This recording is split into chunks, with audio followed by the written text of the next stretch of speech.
วันอยู่เบื้องฟังดาวาสักชุดสองจะอยู่เบื้องวัง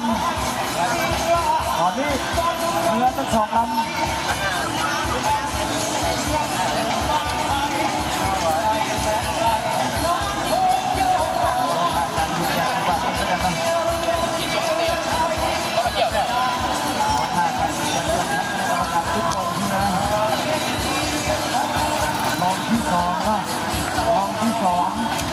ลองที่สองเป็นทองพระแก้วอยู่เบื้องวังกระทบครับแก้วเงินแก้วมังกรอยู่เบื้องฟัง